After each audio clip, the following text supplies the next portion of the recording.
La historia de las guerrillas en Colombia es un capítulo que atraviesa generaciones enteras.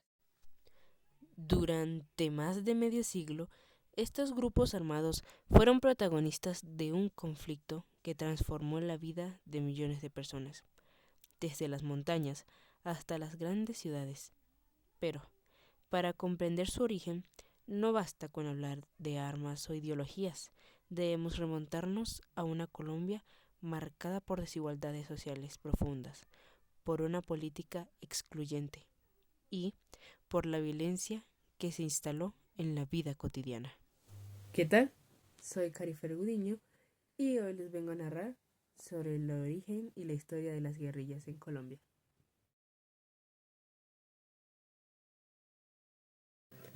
Todo comienza en 1948 con el asesinato de Jorge Eliezer Gaitán, un líder liberal que había logrado captar la voz de campesinos y trabajadores. Su muerte no fue más que un detonante, porque lo que hizo fue encender aquella chispa de violencia. Aquella tensión que se veía desde hace mucho tiempo se desencadenó. Ahora, los liberales y conservadores se encontraban en una guerra civil no declarada. Aquella guerra civil que costó cientos y cientos de víctimas, la mayoría de ellas inocentes. En medio de este caos, comunidades campesinas quedaron abandonadas por el Estado, sin protección ni justicia. Decidieron organizarse para resistir. En las zonas rurales, especialmente en el sur del Tolima, nacieron los llamados autodefensas campesinas. En 1964, tras la ofensiva militar conocida como la Operación Marquetalia, un grupo de guerrilleros, liderados por el famosísimo Manuel Marulanda Vélez, alias Tiro Fijo, decidieron fundar las Fuerzas Armadas Revolucionarias de Colombia, o mejor conocidas como las FARC.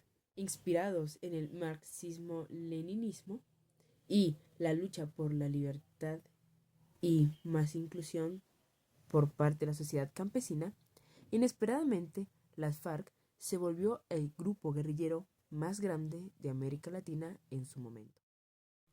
Bajo aquel mismo ambiente de injusticia, también dio origen a otros movimientos. En 1964 nació el Ejército de Liberación Nacional, mejor conocido como el ELN, influenciado por la Revolución Cubana y por la figura de Che Guevara. En los años 70 apareció el Ejército Popular de Liberación, mayor conocido como el EPL, de ideología maoísta, y en 1974 el Movimiento 19 de Abril, o mejor conocido como M19, conocido por sus acciones urbanas y simbólicas como el robo de la Espada de Colombia y la toma del Palacio de Justicia. Con el pasar de los años, estas guerrillas fueron ganando influencia territorial y reconocimiento a nivel nacional. Tanto así, llegando a reclutar a campesinos, en otros casos mujeres, e incluso a menores.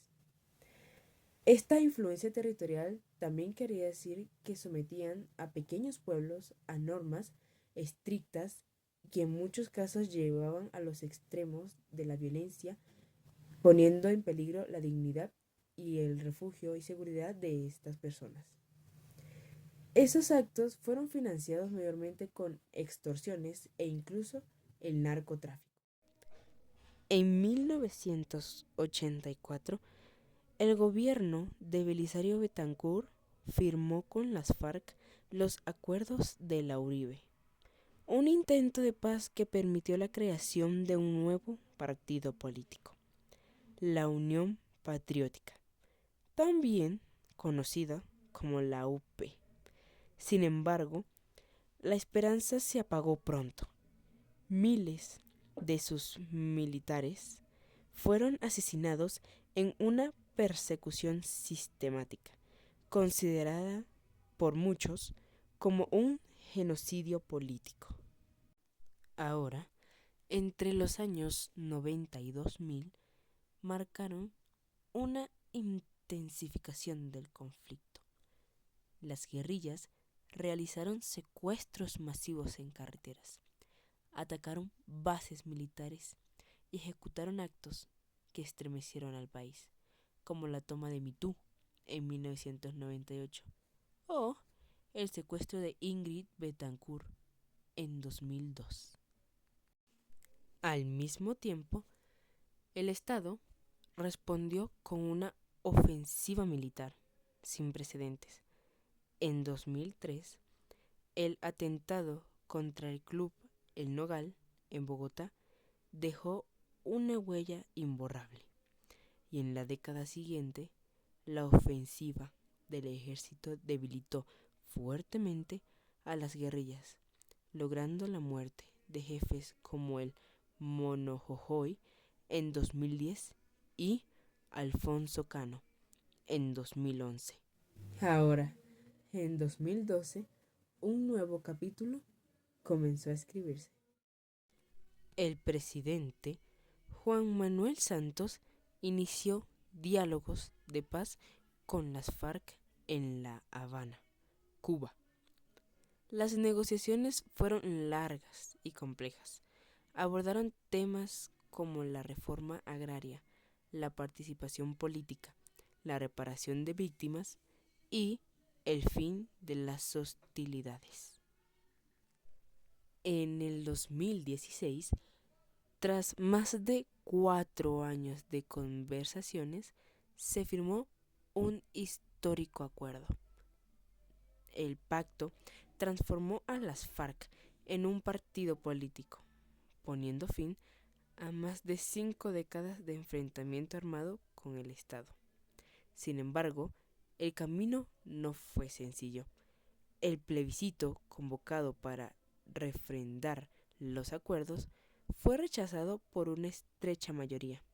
Finalmente, el Congreso ratificó el acuerdo, iniciando un proceso que aún hoy enfrenta retos de implementación. Mientras tanto, el ELN continúa activo en algunas regiones y disidencias de las FARC se niegan a aceptar los acuerdos, lo que muestra que el camino hacia la paz en Colombia sigue siendo frágil y en construcción. Al final de esta historia de las guerrillas, solo nos queda como reflexión: ¿cuál será nuestro granito de arena para dejar de lado la violencia política?